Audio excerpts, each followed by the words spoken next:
Buenos días, bienvenidas y bienvenidos al acto de entrega de los Premios Nacionales de Sociología y Ciencia Política 2023 y 2022, concedidos por el Centro de Investigaciones Sociológicas. En primer lugar, tomará la palabra el señor presidente del Centro de Investigaciones Sociológicas.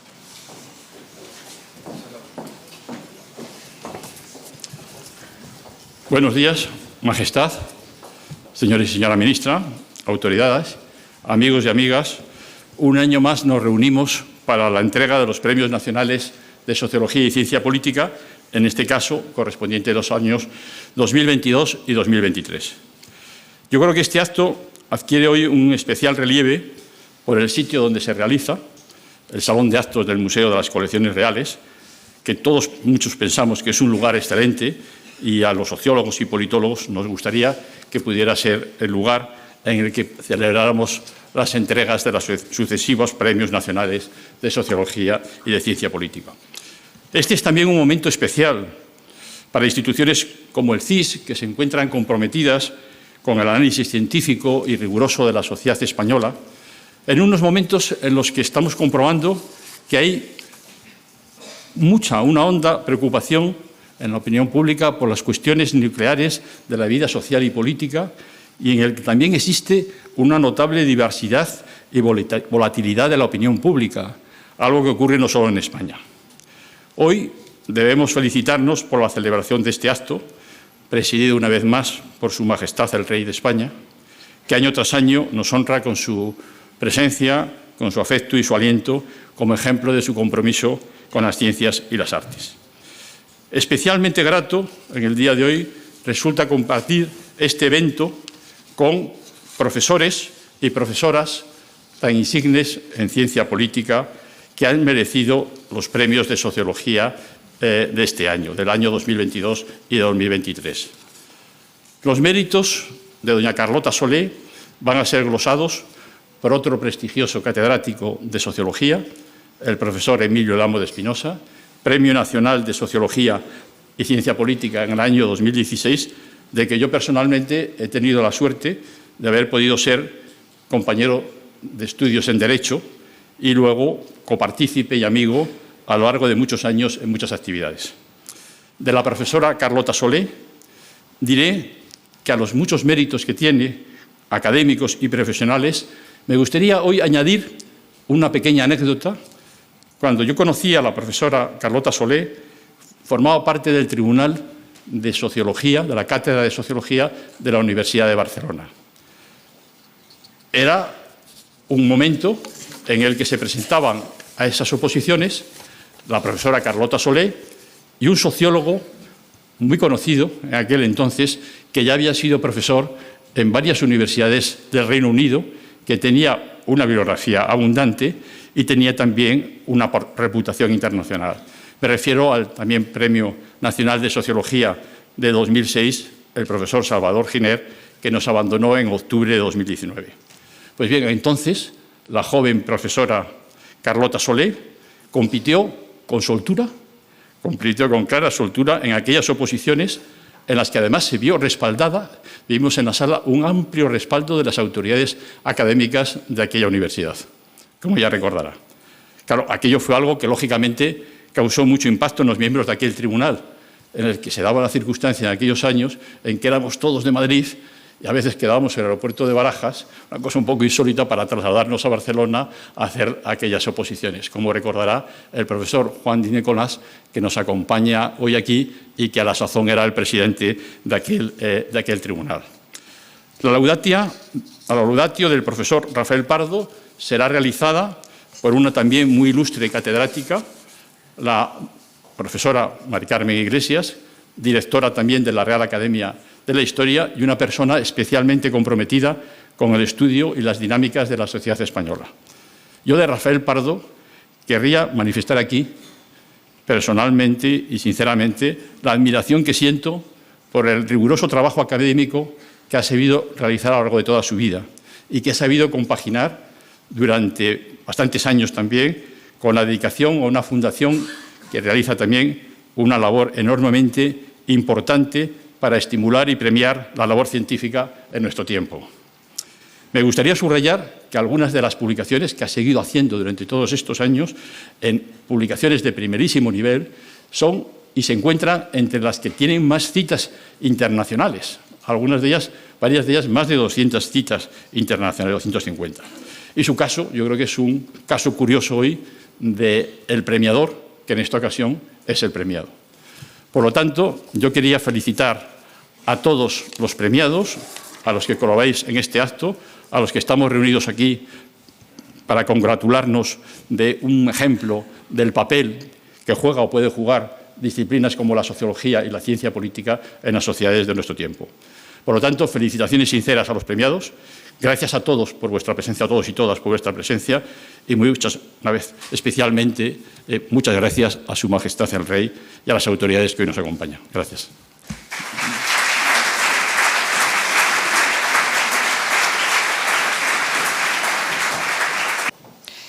Entre las funciones que se le encomiendan al Centro de Investigaciones Sociológicas en la Ley 39/1995 de organización del CIS y su Real Decreto de Desarrollo, figura de forma destacada la convocatoria de premios que contribuyan al estímulo y desarrollo de las ciencias políticas y la sociología.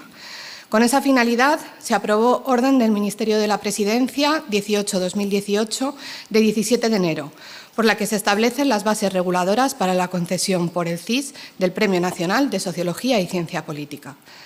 Conforme a dichas bases, se dictaron resoluciones de 19 de julio de 2023 y de 18 de noviembre de 2022, por las que, respectivamente, se convocaron para los años 2023 y 2022 el Premio Nacional de Sociología y Ciencia Política.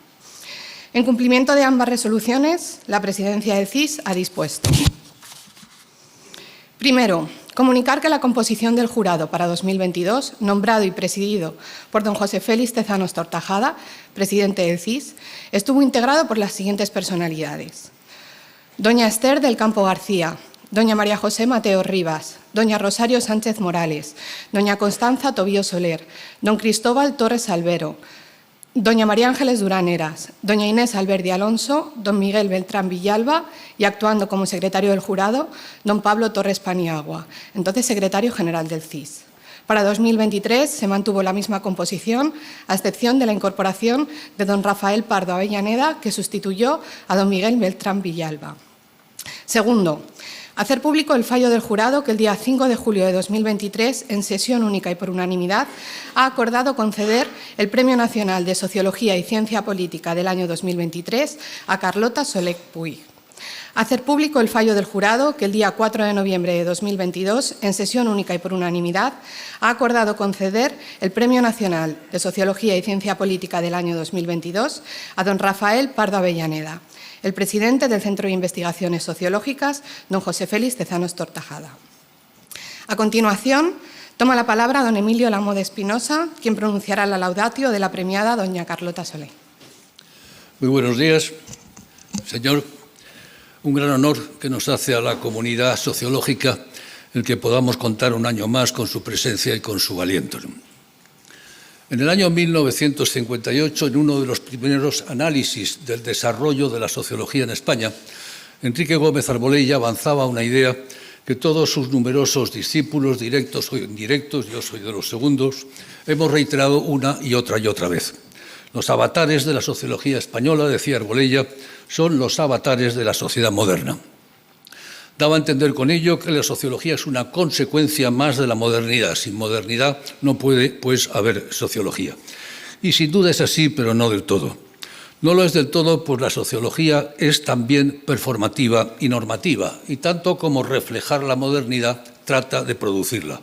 Y esto ha sido especialmente cierto en la España del tardofranquismo, en la que la sociología fue incorporada justamente como un instrumento de cambio social. Una observación que me parece acertada como prólogo a la laudatio de la profesora Luisa Carlota Soler Puig, que tengo el honor de pronunciar por segunda vez, pues ya lo hice cuando ella se incorporó a la Real Academia de Ciencias Morales y Políticas.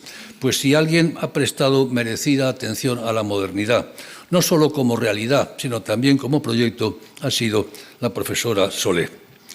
que representa hoy aquí a toda una generación de sociólogos nacidos en los años 40, que empezamos a publicar en los 70, ganaron cátedras en los 80 y ahora encuentran su jubilación.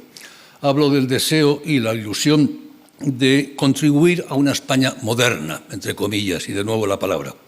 Una España que debía pasar del autoritarismo a la democracia, de una economía cerrada a otra abierta, de una sociedad intolerante a otra inclusiva, una España que debía salir de los tiempos de silencio del franquismo para empezar a hablar de sí misma, que es lo que hace la sociología, enseñar a la sociedad a hablar de sí misma.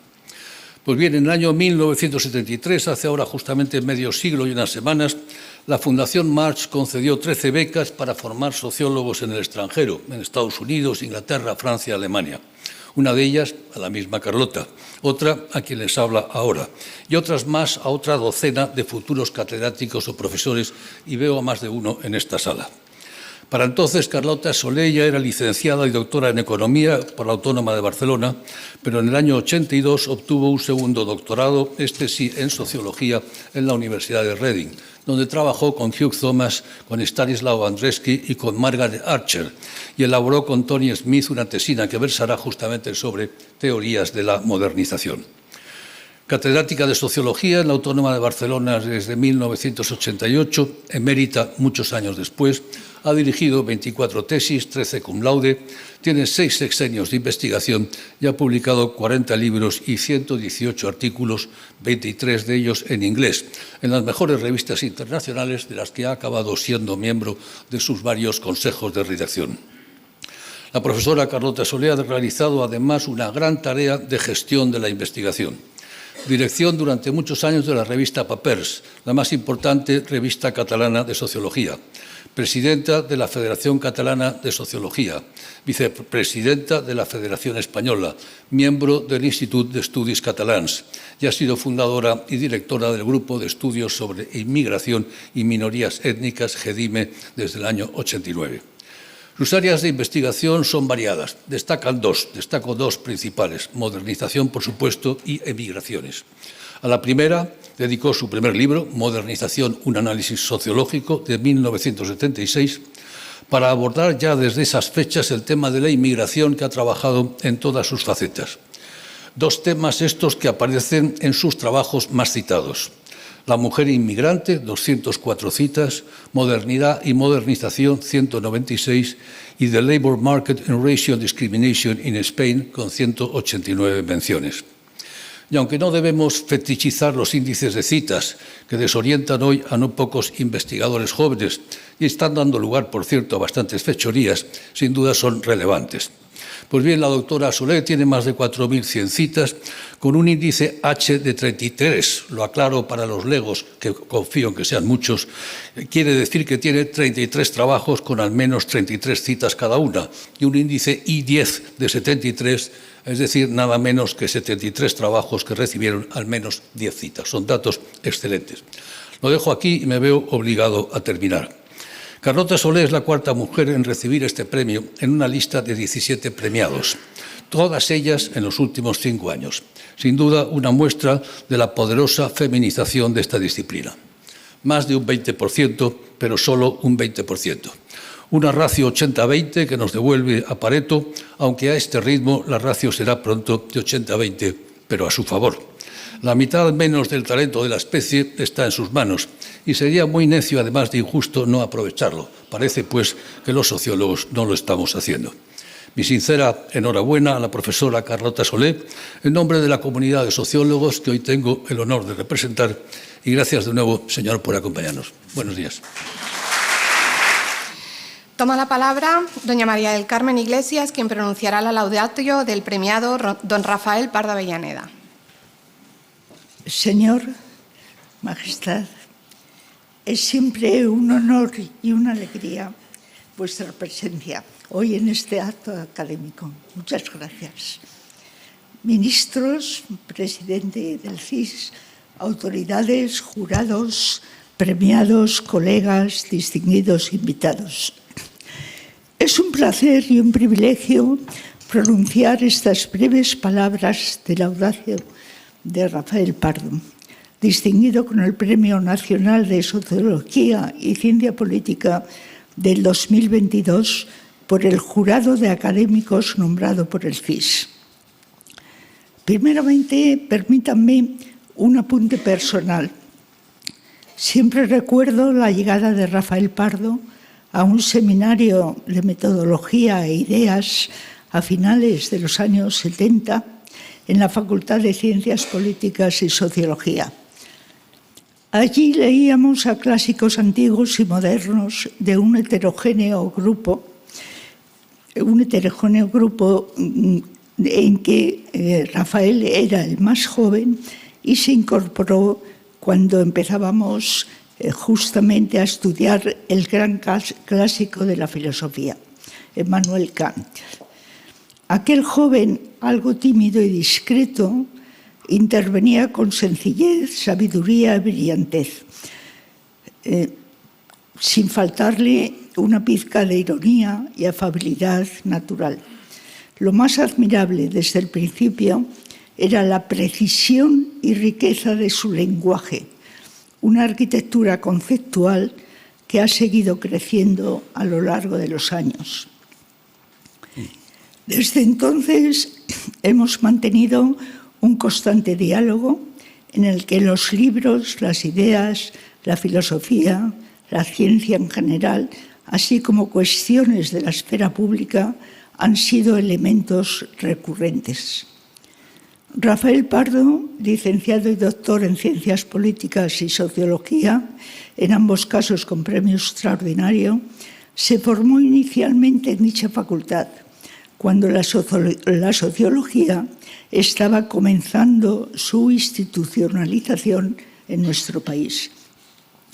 Era una facultad en la que influía también mucho la historia, el derecho, la economía, con grandes maestros y con una historia de resistencia, buscando la libertad de pensamiento y la apertura al exterior.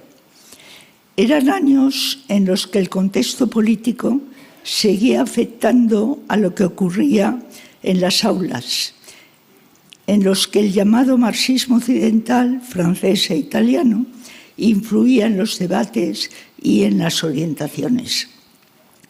El galardonado, que conocía esa literatura, se interesó enseguida por la obra de Max Weber, de Robert Merton, y especialmente por la filosofía política y la metodología de Karl Popper, a la que dedicaría su tesis doctoral.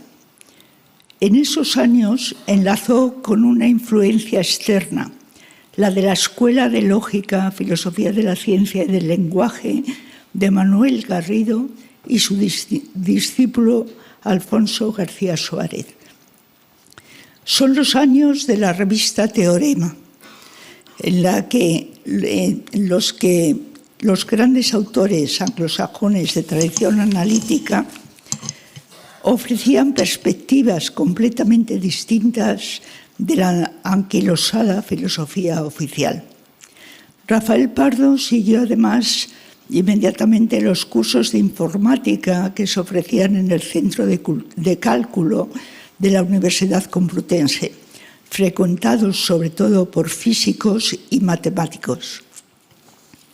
En el Departamento de Estructura Social, dirigido por el profesor Salustiano del Campo, se inició la investigación empírica a través de encuestas, colaborando con Robert Martínez, discípulo de Juan Liz, que había venido desde Estados Unidos para realizar el primer estudio de la estructura y funciones de las organizaciones empresariales agrupadas en el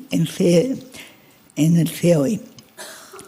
Con el doctor Martínez publicaría varios artículos y capítulos dedicados a las organizaciones de representación de intereses, ampliados después al análisis del paradigma corporativista en el marco de un estudio internacional dirigido por Schmitter y Streeck. Esa línea se completaría después por Rafael Pardo en colaboración con el doctor Fernández Castro estudiando y publicando acerca de los sindicatos y el sistema de resoluciones de relaciones industriales. Sus estancias en varios años en universidades americanas, primeramente en el Instituto de Tecnología de Massachusetts de 1987 a 1989 como becario Fulbright y en la de Stanford después como Visiting Scholar y como Visiting Professor, en el marco de los programas Ciencia, Tecnología y Sociedad, modelaron sus intereses. El análisis social e interdisciplinar de la ciencia y la tecnología, en particular las tecnologías de la información, la inteligencia artificial y las ciencias de la vida. En Estados Unidos diseñó para la empresa Intel un estudio sobre la visión y usos de la tecnología por la sociedad americana, con motivo del lanzamiento del procesador Pentium. Fruto de esa etapa son varios cientos de páginas dedicadas a la inteligencia artificial y sociología y ciencia cognitiva.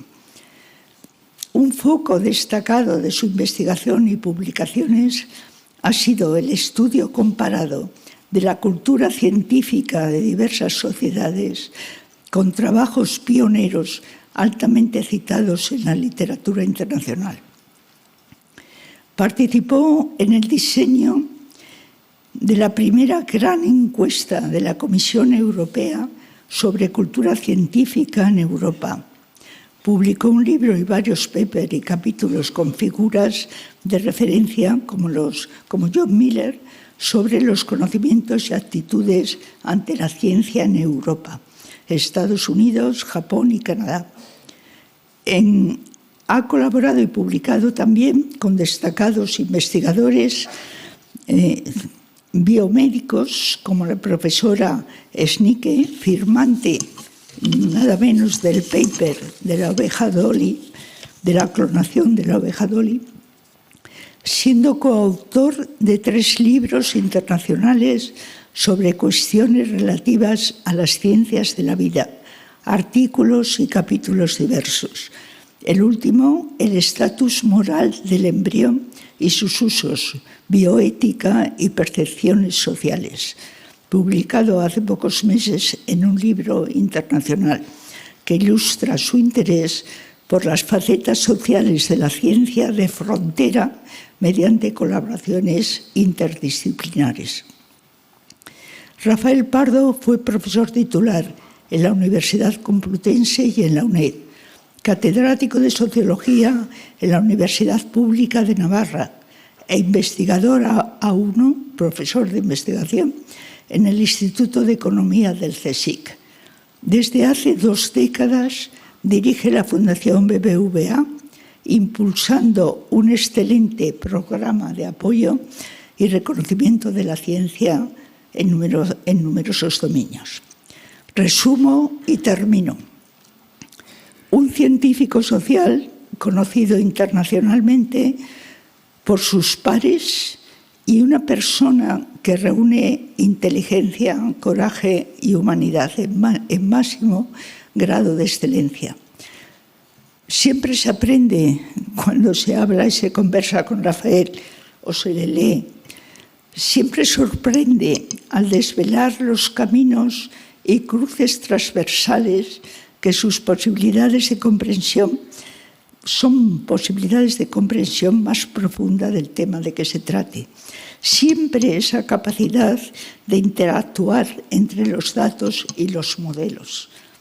Como decía Albert Camus de uno de sus maestros, hay personas que justifican el mundo, que ayudan a vivir.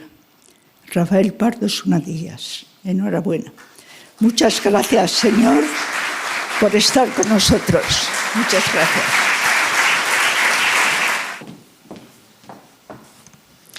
Se procede en este momento a la entrega de los premios, para lo que rogamos a Su Majestad el Rey su presencia en el escenario.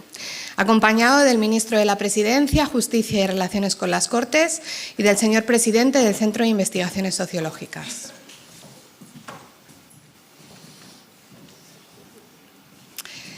Recoge el Premio Nacional de Sociología y Ciencia Política de 2023, doña Carlota Solé.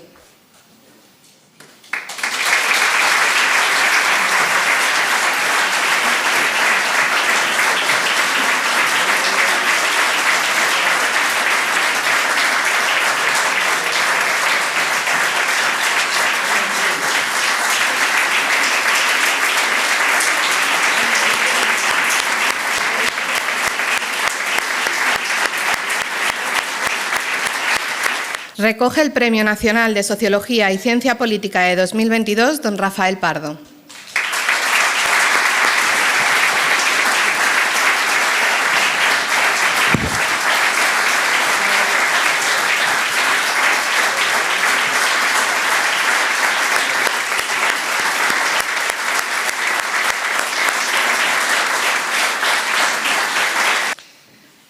Seguidamente, doña Carlota Solé pronunciará unas breves palabras. Majestad, señor ministro, señora ministra, presidente del Centro de Investigaciones Sociológicas, autoridades, colegas, familia, amigos y amigas. Quiero agradecer a todos el poder estar aquí hoy, en esta magnífica sala, recibiendo el Premio Nacional de Sociología y Ciencia Política 2023. Muchas gracias al jurado del premio, a mis colegas y a mi familia y amigos aquí presentes. Es un honor que Su Majestad el Rey presida este acto, pues refleja el genuino interés de la Corona por conocer y promover el estudio y análisis de la realidad social. He dedicado mi vida académica a la investigación de la modernización, del corporatismo y de las migraciones. Aunque parezcan temas dispares, tienen relación.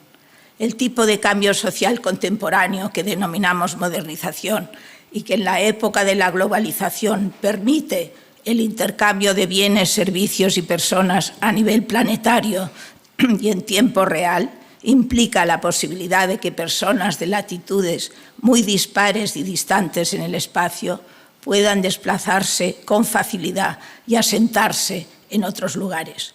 Una vez asentadas, estas personas adoptarán gradualmente las normas y leyes, las costumbres culturales y las prácticas políticas del lugar de acogida. Las que rigen su vida de trabajo y de relaciones laborales son decisivas. En este punto, el corporatismo, usando el anglicismo de Schmitter y Streeck, toma sentido.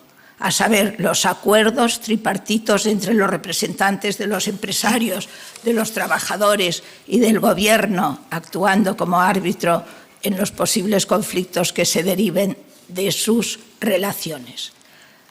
En el campo de las migraciones, mi persistente interés ha transcurrido de lo particular a lo general. A finales de 1970 empecé por preocuparme por la integración sociocultural de los inmigrantes andaluces, extremeños y otros en Cataluña. Hoy me ocupan las migraciones internacionales en el mundo y en España.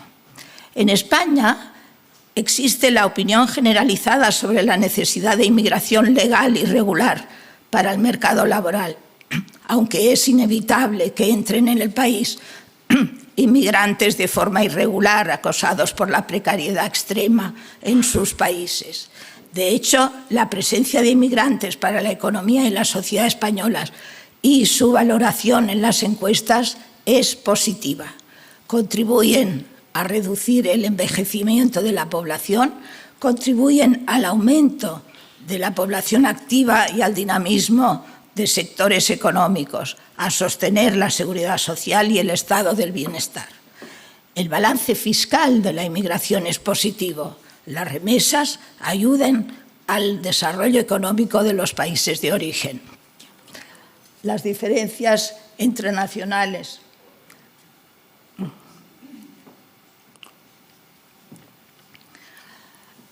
e inmigrantes a causa de la segregación ocupacional y del gap salarial dentro de una misma ocupación requieren no solo promover organizaciones laborales libres de prejuicios y estereotipos que reevalúen las políticas de despido o de promoción, como dice Claudia Goldin, Premio Nobel de Economía 2023, sino también romper con las barreras de entrada de las ocupaciones tradicionalmente en manos de los nacionales. Romper las barreras de los nichos laborales en que se sumergen los inmigrantes es la tarea por asumir en el futuro, máxime cuando tras la pandemia de 2020 crece el número de autóctonos con estudios superiores que emigran al extranjero. Adquirir la formación necesaria es el camino para aumentar la proporción de trabajadores especializados a fin de cubrir las nuevas y crecientes demandas de la economía española. Siguiendo el razonamiento de Claudia Goldin sobre las diferencias salariales entre hombres y mujeres, la carrera entre educación y tecnología para superar este gap y la repercusión de un mayor nivel de educación en un mayor nivel de productividad laboral individual, un mayor crecimiento económico y un mayor nivel de renta per cápita, las disparidades salariales y de participación en la fuerza de trabajo entre inmigrantes y autóctonos puede reducirse a través de la educación, de la formación. A fin de cubrir la demanda de trabajadores especializados, inducida a largo plazo por el cambio tecnológico, y a la vez romper con los nichos ocupacionales de inmigrantes sobrerepresentados en las tareas y profesiones de bajos salarios, hay que incentivarlos a ocupar puestos de trabajo altamente especializados y remunerados a través de adquirir la debida formación. Así se puede acabar con la segregación ocupacional por lugar de origen y con el gap salarial por inmigración dentro de una misma ocupación. Algo se ha hecho en este sentido en España. El 15 de agosto de 2022 entra en vigor una nueva reforma del reglamento de la Ley Orgánica de Extranjería. La mayor novedad de esta reforma es la nueva figura de residencia para extranjeros en situación irregular a fin de recibir educación presencial, reglada e incluida en el listado de estudios permitidos por 18 meses y empezar así a ocupar empleos técnicos en sectores con escasez de personal cualificado. Se trata de una nueva forma de residencia por arraigo para la formación y, por ende, de arraigo social. No es una regularización encubierta, sino una flexibilización de la entrada legal y de los requisitos para la obtención de los permisos de residencia y de trabajo que permita emplearse a los inmigrantes y a los empresarios cubrir puestos de trabajo de forma eficiente. Una consecuencia de esta nueva reforma en lo que concierne a los menores extranjeros no acompañados, que gracias a ella no llegan indocumentados a la mayoría de edad y pueden acceder al mercado laboral a partir de los 16 años, es que se ha triplicado el número de jóvenes inmigrantes que se han incorporado al mercado de trabajo y contribuyen con sus cotizaciones a la seguridad social y a nuestro sistema de pensiones. Aún constatando lo mucho que queda por hacer, en última instancia se trata de integrar a los inmigrantes económicos, climáticos, refugiados, asilados o retornados en la estructura socioeconómica y en la vida política y cultural de nuestro país. Habrá nuevos españoles que, junto a los viejos o autóctonos, serán todos ciudadanos bajo un mismo rey. Gracias. A continuación, don Rafael Pardo pronunciará unas breves palabras. Señor ministro de la Presidencia, ministra, presidente del CIS, autoridades, presidentes de sociedades científicas, presidente de la Fundación BBVA, colegas, amigos, distinguidos invitados. Es un honor singular recibir este premio haber recibido este premio de manos de Su Majestad en un marco extraordinario como esta Galería de las Colecciones Reales y de una institución como el CIS, emblemática en el ámbito de la sociología, el mejor repositorio de información empírica validada acerca del modo de pensar, los valores y las actitudes de la sociedad española. mi reconocimiento personal no solo por este premio, sino por todo lo que hace durante su trayectoria el CIS y sus profesionales. Agradezco muy especialmente que la profesora Carmen Iglesias haya llevado a cabo a la laudatio de quien les habla, con la generosidad y elegancia que la caracteriza. Es un verdadero privilegio contar con la amistad y diálogo constante con alguien que representa los mejores atributos del conocimiento científico-social, moviéndose entre los conceptos y la evidencia rigurosa sobre procesos históricos, desde una óptica europea, desde la independencia y el respeto a la verdad como criterio epistemológico y de la veracidad como principio de conducta. Muchas gracias. Quedo muy reconocido a la profesora Constanza Tobío y al Departamento de Ciencias Sociales de la Universidad Carlos III que me nominaron a este premio. Constanza es una de las sociólogas / sociólogos más sólidas y brillantes, y su departamento agrupa a algunos de nuestros mejores investigadores orientados a la comunidad internacional y altamente innovadores.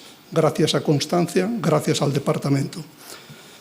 Como sociólogos sabemos que lo poco o mucho que uno pueda alcanzar depende en medida considerable de los demás, de las personas y organizaciones con las que se interactúa.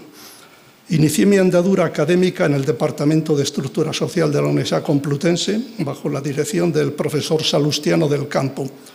Lo más distintivo de este departamento, de segundo ciclo, era estar dedicado a áreas y objetos sociales bien delimitados: familia, religión, trabajo, organizaciones en mi caso.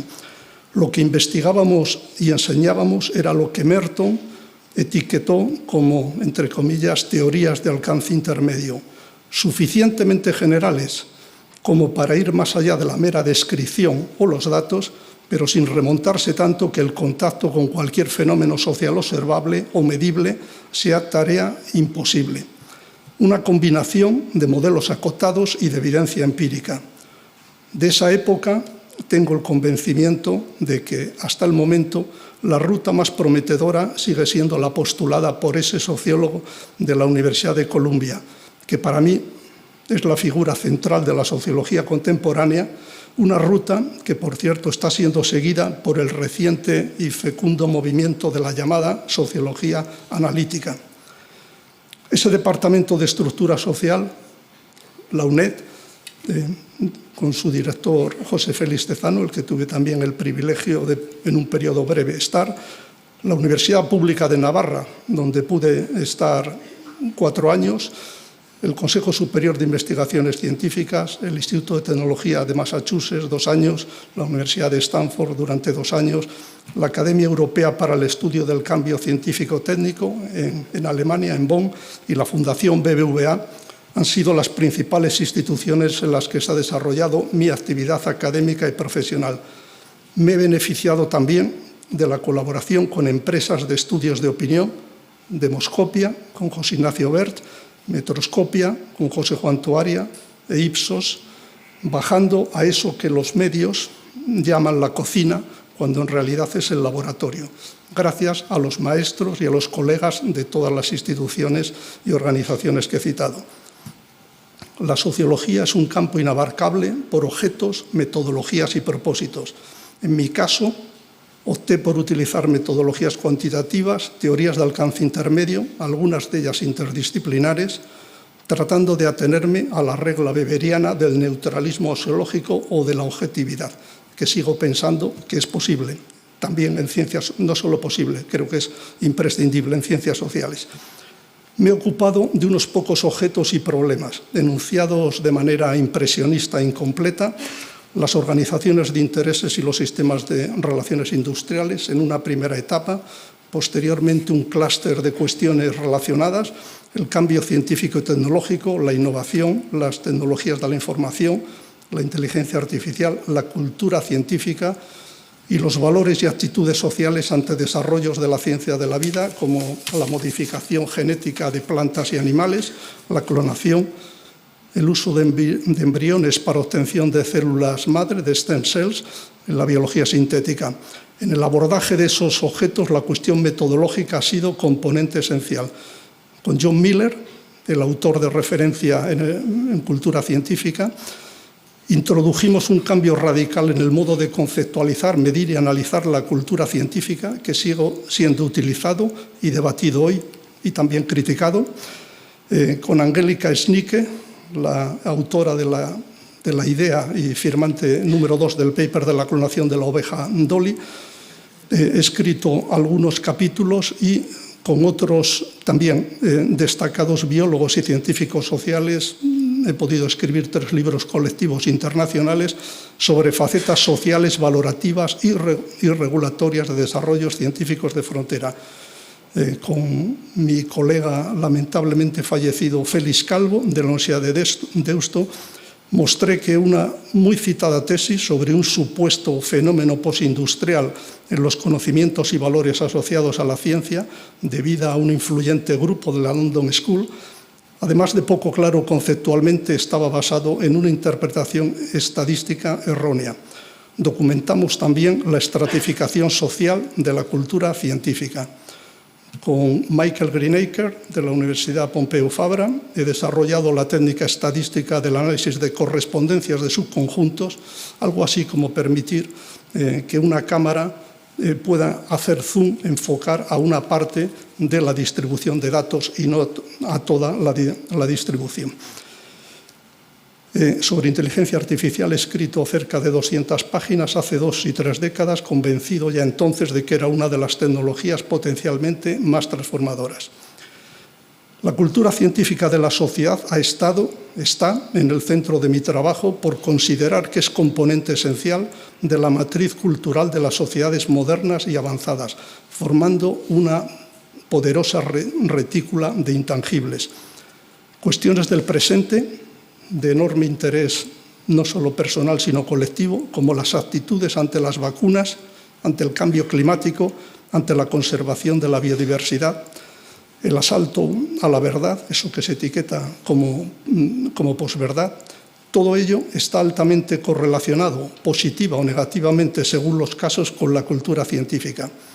La vida política, basada en la racionalidad, a través del razonamiento y la evidencia, en la discursividad, en lugar de modelada por una envolvente informativa y un modo de hacer política, abusando de las interjecciones, el lenguaje no denotativo, los estereotipos y las emociones, tienen mucho que ver con la cultura científica de las élites y del conjunto de la sociedad.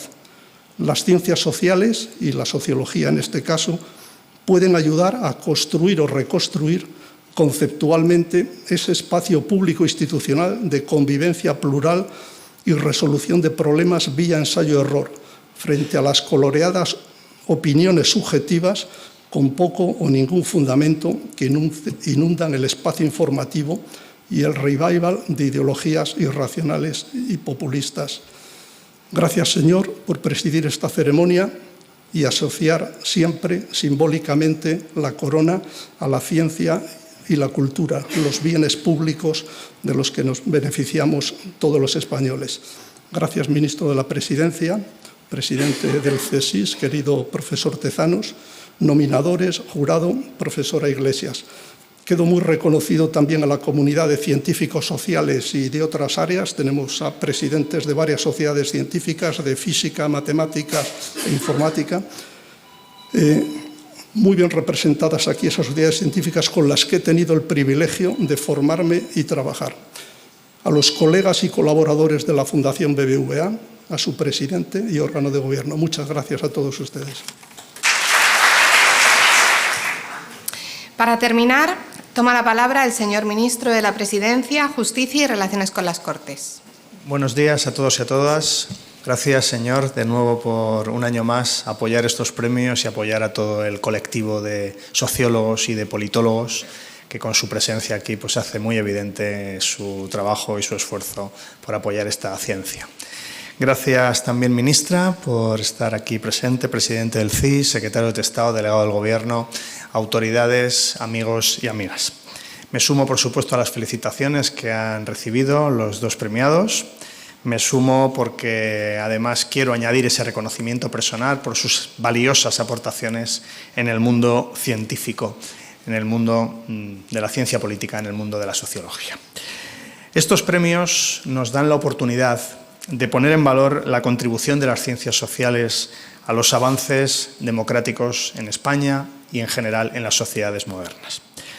En el centro de la ciencia no está una verdad inmutable, sino que está la duda.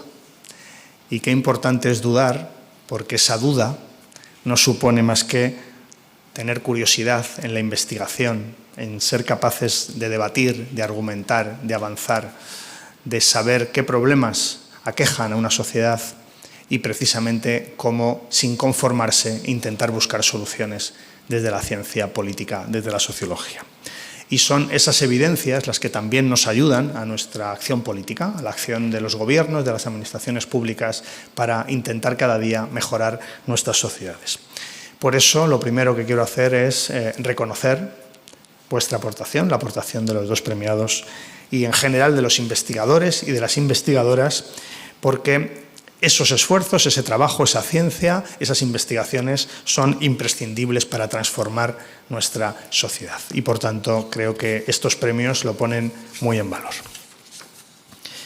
Es difícil pensar que podamos diseñar desde los gobiernos políticas sociales, políticas educativas, políticas sanitarias, medioambientales o en materia de igualdad, sin que haya previamente un trabajo experto científico, con evidencia, de expertos, de investigadores, de sociólogos, de politólogos, porque no es más que abordar la realidad social para intentar mejorarla.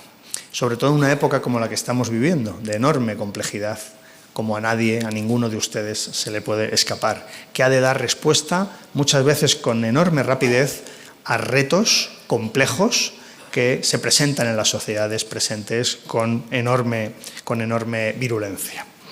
Tenemos quizá el reto mayor, puede ser la emergencia climática que estamos sufriendo y que estamos comprobando con este tipo de días en el mes de enero, a principios de febrero. También los movimientos migratorios, como muy bien nos ha explicado la profesora, la desigualdad de género o la inteligencia artificial, que también supone un reto impresionante para las sociedades del futuro, para las sociedades ya actuales. Por ello necesitamos más que nunca diagnósticos que sean rigurosos, trabajos expertos que nos permitan comprender esos desafíos para poder abordarlos con inteligencia y con rigor desde los gobiernos. Y parece en ocasiones en estos tiempos algo revolucionario decir cosas que pueden resultar obvias, como que los datos existen, que el conocimiento tiene un valor, que el trabajo que se hace desde la academia, desde la ciencia, es absolutamente riguroso y que, por tanto, el papel de los expertos es necesario, porque en ocasiones vivimos también espacios de cuestionamiento a la labor de la ciencia, a la labor de los expertos y, en general, de desprecio al pensamiento, que es lo que hace avanzar las sociedades, sobre todo en nuestra época. Creo que ese desdén hacia el conocimiento pues es un riesgo para la población. Desde luego se vio con toda claridad durante la pandemia, pero también es un riesgo para que seamos capaces de articular, de diseñar políticas que mejoren nuestras sociedades. Por eso quiero básicamente defender la necesidad del conocimiento, la necesidad de sus trabajos y la necesidad de que la sociología, la ciencia política, siga haciendo su labor. Me refiero ahora, y quiero dirigirme también unas palabras a los dos premiados hoy con estos premios nacionales. Doy, por supuesto, la enhorabuena a ambos, a Rafael Pardo, en primer lugar, por este premio. Coincidimos, como recordábamos antes de este acto, pues en la laudatio de la profesora Constanza Tobío el año pasado, y hoy es el jurado el que reconoce tu labor. Tu trabajo, que tiene varias facetas, la docente, la larga y acreditada experiencia con numerosas obras para comprender el presente, es imprescindible. Es una reflexión siempre pausada, siempre profunda, sobre todo tipo de temas que aquí nos has explicado desde esta tribuna. También algo esencial para el conocimiento en nuestro país, que es esa colaboración con instituciones internacionales y en particular con la Unión Europea. Y me quedo quizá con ese impulso que haces a la investigación desde la Fundación BBVA, un impulso que considero imprescindible también para el buen trabajo y el buen conocimiento de los retos que asume esta sociedad. nos permite, como tú bien dices, actualizar ese GPS mental que todos debemos tener para ir orientándonos en este mundo tan complejo y tan imprescindible de abordar con conocimiento y con investigación. Y también me refiero en este momento a Carlota Solé, la otra premiada, con su brillantísima carrera académica, por supuesto, con esa perseverancia constante y esa energía pues, para profundizar en las especialidades que también desde este atril nos has venido comentando. Migración, pero también igualdad, pero también innovación, también cambio social, modernización, es decir, un abanico de materias en los que también nos has ido dando conocimiento. Más de media vida dándonos conocimientos empíricos con los que poder comprender la sociedad. Por tanto, pues esas claves que nos das en tu obra, desde luego a nosotros nos los das como gobierno, porque uno de los asuntos fundamentales de tu trabajo, que es el reto migratorio, el reto transfronterizo, pues somos absolutamente conscientes de cuál es la importancia que tiene para las sociedades modernas. Y conocer no solo el fenómeno, digamos, en destino, cuando llegan a nuestro país, cuando llegan a nuestras costas, sino también en origen, cuáles son las motivaciones, que en ocasiones parecen claras, pero también hay que analizar y estudiar, y cómo poder llegar a esa conclusión de que igual la cuestión no es hacer el muro más alto, sino que al otro lado del muro tengan calidad de vida y tengan capacidad de desarrollar una vida digna. Por eso creo que en ese trabajo nos hace poder expresar desde el Gobierno que somos un país orgulloso de sus 1000 acentos y orgulloso también de ese alma de la migración que ha construido España y que ha construido durante siglos la sociedad de acogida que somos. Y por eso, pues, lejos de reivindicar cualquier tipo de pureza, que, en fin, pues no tendría mucho sentido conociendo la historia de España, lo que es nuestro país es precisamente lo contrario. Lo que caracteriza a nuestro país, lo que caracteriza a España es esa mezcla social, esa fusión cultural, ese intercambio de experiencias y de vivencias que ha sido durante siglos nuestro país. En definitiva, la convivencia entre diferentes religiones, diferentes lenguas, diferentes razas, diferentes acentos. Por eso esa dimensión que tanto nos has ayudado a entender, pues es una dimensión esencial para hacer políticas que sean justas y que sean dignas. Termino ya, Majestad, agradeciéndole nuevamente su apoyo siempre a estos premios. Señoras y señores, creo que los dos premiados ponen muy en valor lo que significan los premios nacionales que el CIS organiza. Creo que poner en valor hoy la sociología, la ciencia política, es hacer un favor a nuestra sociedad, es hacer, sin duda, un servicio a lo que tiene que ser la transformación de nuestro país para irlo mejorando conforme se van aceptando los retos y se van adoptando. Y termino con una cita que escribió Pierre Bourdieu cuando decía que la sociología era un deporte de combate, y añado yo, de combate contra el conformismo. Y eso ha de seguir siendo. Ir explicando, ir analizando, ir investigando los retos que van teniendo nuestras sociedades para ir descubriendo nuevos caminos y nuevas soluciones. Y ahí, desde luego, estaremos las administraciones públicas y estará el Gobierno de España, en encontrar las mejores soluciones desde la ciencia, desde la investigación, desde la ciencia política, desde la sociología, para abordar los retos que tiene nuestro país y convertir a España en un país cada día mejor. Buenas tardes.